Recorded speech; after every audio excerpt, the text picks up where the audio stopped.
Salut à tous, j'espère que vous allez bien, je suis extrêmement content aujourd'hui de vous retrouver pour cette nouvelle vidéo. Rappelez-vous, il y a quelques jours, quelques semaines, je vous ai fait une vidéo sur tous les films Marvel qui n'appartenaient pas au MCU. Aujourd'hui, je vais faire pareil, mais avec les films DC qui ne font donc pas partie du DCU. Il y en a un peu moins que chez Marvel, donc ça risque d'aller un petit peu plus vite, c'est parti. On commence dans les années 50, oui vous m'avez bien entendu, plus précisément en 1951, avec le film Superman et les Nains de l'Enfer, qui est donc le premier film de l'histoire de DC Comics, et aussi de Superman, et peut-être même des super-héros. 15 ans plus tard, dans les années 60, pour être plus précis en 1966, c'est au tour d'un autre super-héros emblématique de chez DC d'entrer en scène, avec le film Batman, c'est le film avec Adam West. 12 ans après, en 1978, donc dans les années 70, sort le premier opus de la future saga sur Superman. 2 ans plus tard seulement, en 1980, sort le deuxième opus de la saga Superman, donc Superman 2. 2 ans avant qu'un film pas très connu sur Swamp Thing sorte en salle en 1982.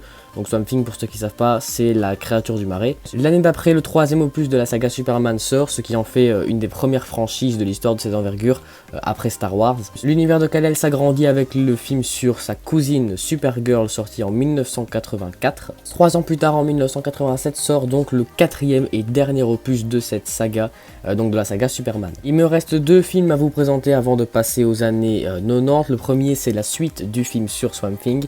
Et le deuxième, c'est peut-être un des films de super-héros les plus cultes de tous les temps, l'excellent Batman de Tim Burton, sorti en 1989. Dans les années 90, seulement 4 films sont sortis. Tout d'abord la suite du film Batman, nommé Batman le défi, voilà, toujours réalisé par Tim Burton avec Danny DeVito, avant de laisser place au troisième opus 3 ans plus tard, donc Batman Forever en 1995. Toujours en 1995 sort le film Judge Dredd, avant que le film Batman et Robin ne voit le jour 2 ans plus tard en 1997. On passe aux années 2000 avec l'année 2004 pour le film Catwoman. Seulement 1 an plus tard, c'est au tour du personnage de Constantine d'entrer en scène, mais il n'est pas le seul vu que la trilogie The Dark Knight de Christopher Nolan commence aussi en 2005 avec le film Batman Begins. Et est-ce que vous saviez que l'excellent V for Vendetta, sorti en 2006, était un film d'ici? Bah maintenant vous savez. La même année sort la suite de la saga Superman nommée Superman Returns, 19 ans après la suite du dernier film, avant qu'en 2008 sort les films Wanted, Choisis ton destin et le deuxième film de la trilogie de Dark Knight. Le dernier film d'ici des années 2000 à sortir au cinéma, c'est Watchmen les Gardiens,